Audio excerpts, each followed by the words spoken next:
All right, so today I'm going to show you how to keep track of your top players of all time, not just during gameplay like this leader stats. We are going to use the leader stats, but when someone hits a high score in leader stats, we're going to update the data store to save the top 10 players of all time. I thought that'd be pretty cool. And I'm not going to put it in the UI on this video. I'll do it in another video. What I'm going to do is I'm going to use, here, let's get rid of that. Boom, oh, I blew off my arm. I'm going to go ahead and just print them out, right? Because this is the hard part. And then we can send the data to the UI and display it nicely in another video. But this is the challenge. This is all the server side stuff, just getting these top scores. So let's go ahead and get a world. We don't need a fresh world. We need a world with a leaderboard. So if you don't have a leaderboard, I have one right here. And if you use this one, it's exactly the one that I'm going to use for my video. So you could follow along exactly. I'll put this link in the description. You click on it, hit these three dots, hit edit.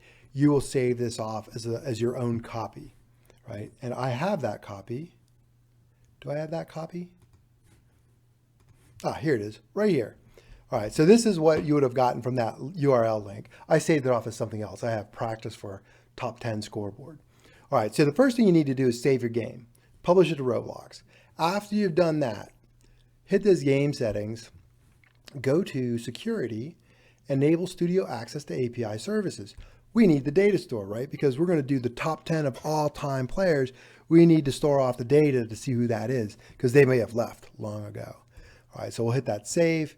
And then now let's take a look at our server script service because we need the leaderboard, right? We're going to do our top 10 stuff. We're going to do it off of the leaderboard metric. And I'm going to use kills. Cool. All right, so what I want to do is I want to make a couple of variables in my leaderboard script. I'm going to make one for the data store service, game get service, data store service, and then I'm going to make one for the data store. I'm going to call the data store service, get data store, and call this my game scores or whatever. Call whatever you want. Cool. And now I need a key to get my particular data set because we're not storing it off of players like we usually use the player ID.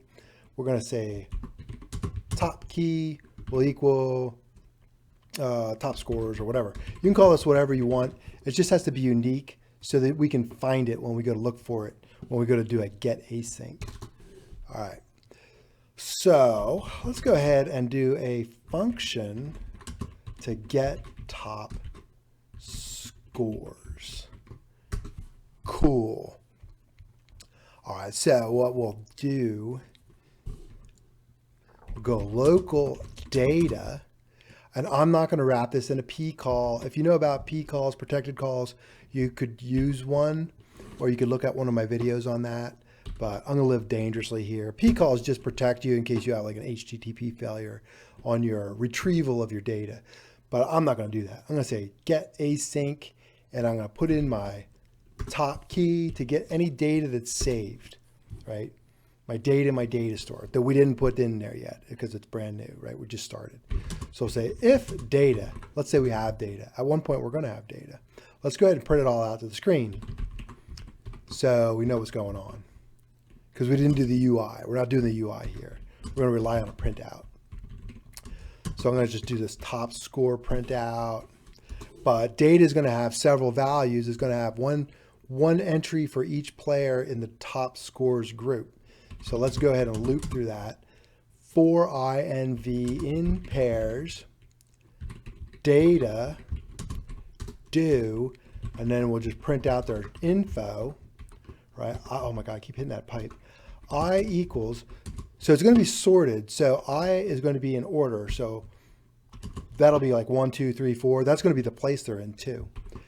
Here, we don't really know what V is, right? We haven't really defined it. I'm going to explain it to you. I'm going to show you what V will be. But for now, just trust that we're going to have an ID in there. And you know what? Let's not display the ID. Let's display the name. So we'll need a name in there. V name. And then we'll need the kills, right? kills equals, why does it keep giving me an extra parenthesis, v.kills. All right, let's think about this. So we're gonna have this data. We don't really know what the data looks like. We just started coding. So let's go ahead and put a note in here. This is a comment. And let's see what a data row would look like. So I'm gonna need my ID to uniquely identify my players. I'm gonna get that from the player.user ID. I'm gonna need the name for display purposes. That's easy enough, player.name. And then I'm gonna need a kills metric. Well, we have the leaderboard, right? So player.leaderstats.kills.value. Cool, so that's what the data row is gonna look like. We don't need the ID. We're gonna display the name, we're gonna display the kills, and then this is going to be the position they're in, how they get ranked. So we're gonna have to do some sorting. Cool, all right, so once we get down here, there is a condition where we have no data, right? The first time we play, we're gonna have no data. So let's just initialize the data. Cool, we're good. Let's get rid of this so we have more screen real estate. All right, so we get the top scores. We got to rank players. So what it'll do for ranking players, it's going to do a local function, rank player. We're going to pass in the player, not the data. Pass in the player and rank them from the data. Let's get the data. Let's say local data equals get top scores.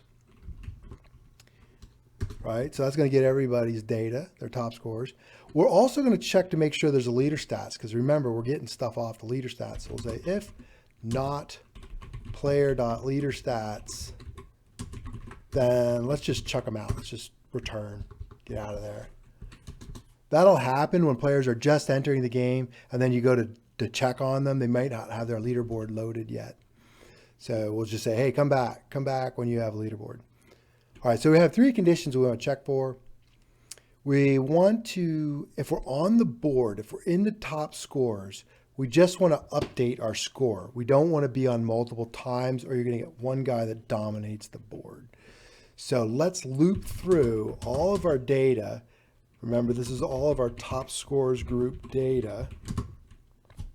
Oh, you know what I forgot? Before we go any further, because I'm just looking at this, we did not return the data. Oh, bummer. That would have been a very sad error, right? Return that data, right? We got the top scores. We need that data. Cool beans.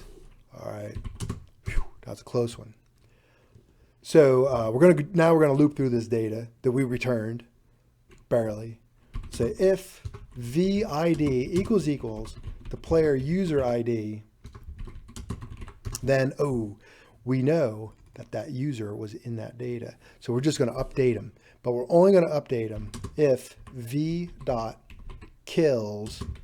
is less than their current kills. Player.leaderstats.kills.value. Then let's go ahead, copy that, Control C. I'm going to paste that here, and I'm going to make this an equal sign. So we are going to assign it. If the data kills is less than the current kills in the leaderboard, let's make the data kills what's on the leaderboard, right? We're updating it. All right, but now that person might change rank, right? They may have been fourth, now they might be first. So we'll say update rank. And then let's just pass in the data. We're basically just going to sort that data. Let's go ahead and copy this, Control C. Go here, local, function, boom. We're going to go table.sort. And we're going to sort that data, but we don't know what we want to sort on. So I'm going to write a compare function to tell the sort how to sort. We'll say local function compare A and B. So those are two elements in the array. A is going to be before B. So if we say return A kills greater than B kills, we will know that, hey, I want you to sort that data on kills, and I want the first element to be greater than the second element. So we're going to go in descending order. So the one with the most kills is going to be number 1, right? So comparators are kind of hard. You'll learn that in computer science, and then you'll forget it, right? You'll just learn how to do it. That's what I do. I just know how to do it. I don't remember how it's done. All right, so we got our table. We update, and then we'll go ahead and set that data, right? We'll use our top key to say where it's at, and we'll just send data. Cool beans. All right, where were we at? We were down here. This is the case where we're already on the board. We updated our new score if the score was sufficient. And then I'm actually going to return right here. We don't need to go any farther in our rank. We already took care of our situation. But some people might not be on the board. And the board might be kind of new. The game might be new. There might not be enough people on the board. You might not have even filled it up. So let's say if the number of elements in data is less than or equal to the num of, what do we have? Number of scores. Do we have a number of scores up here? Oh, let's do this. Are we going to do top 10 or top 4? Let's do number of scores. And let's say 4.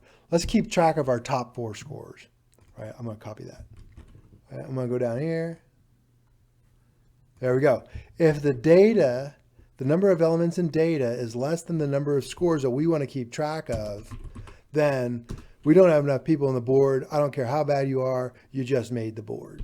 Right, so we'll say local row equals, well, what's a row look like? I already defined it. Right, we have our ID, player user ID, right? We have our name, player name, and then we have kills, right? And that's going to be player.leaderstats.kills.value. Oh, it doesn't make it all in one line. Let's just do this. Boom. There we go. 2 lines. All right, so we got a row. Let's put it in a table. So we get this table insert that into data, insert the row into data, and then let's do an update rank on the data. Sort it again. And we can return. So if that condition fired, we're done. Done that function for that player. Now the last thing, what happens if the player leader stats kills value of that certain player is greater than the last person in the data set. So this is the number of elements in the data set. So let's say 4 in our case. So the 4th row is going to be the worst person that made the board, right? So we'll say, look at the kills. And if we beat that worst person, we're going to bump them off of the board. We're going to replace ourselves with it. And then we're going to re-rank the board. So that, because we may have just gotten 3rd, we may not have been 4th. All right, so we'll say data. Let's get that last slot dot kills is going to be equal to this. Copy, paste. We're going to update that. Let's do some copy and pasting. Right, now we need to put their name. We need to put the new name in there. Right, so that's going to be right here. Name. That's going to be the player name. And then let's go ahead and put the ID in there, just so that we have a way of uniquely identifying players. Cool. Everybody's in data. Data has changed, so we're going to sort it. We're going to update rank. And then you can return or not return. It doesn't really matter because you're at the end of the function. Cool. So how do we call rank data? Well, we can't call it every time we score, or we're going to flood our data store. So I'm just going to do a function that's going to say, I don't know, check stats. It's actually going to save stats, right? And then I'm going to do a while loop. Whoops, I hit my caps lock. Caps lock. I'm going to do a while loop. I recommend doing this wait for like 60 seconds in your game, but I'm doing a video. I don't have 60 seconds for demonstration, so I'm going to do every 5 seconds. What I'm going to do is I'm going to do a for loop for INV in pairs, game players player added, not player added. Oh my gosh, I'm getting weary. Players, colon, get children. Whew, do. Cool. So all of V is going to be the players on the server. I is just like 1, 2, 3, 4, like that. And then I'll rank each player, V. And then we'll do a little wait. Cool. I had trouble getting through that. All right, now let's spawn that. We're going to spawn it because we're doing a loop, so we don't want to tie up our resources. Spawning just puts something in its own thread, so this script will run independently of that function. Oh yeah, and now I have one more thing to do. I have my game players, player removing. This is what I was thinking of when I was up there in that last function. I'm going to rank the player when we leave. And let me give you those 2 parentheses. Oh my gosh, that's hard. Let's go ahead and test this. I think it's working. I think I got everything. Let's go ahead and get the output window. All right, I have some outputs here. I'm going to go ahead and get rid of that. And in 5 seconds, we should get our player on the leaderboard. There we go. And we got 0 kills. That's all right. We can go ahead and do some kills. 0 kills. There's only 1 person. Now remember, it's every 5 seconds, so it's not going to be real time. And when we leave. So let's check this out. It should pop up to 10. Oh, look at that. We got something saved to the database. We have 1 kill here, but I bet the next one's going to be 10. Let's make this a little bigger. There it is, 10. So our latest one was 10. Whoops, I didn't mean to do that. Our latest save was 10. If we leave, we're going to get that too. Let's go ahead and leave. Boom. And I'm going to go ahead and test this with a few other players. I'm sure it works, because if you see it on YouTube, it means I tested it and it was successful. So good luck with this. Next week, we'll take that data, that top 10 players, we'll ship it off to the UI and display things.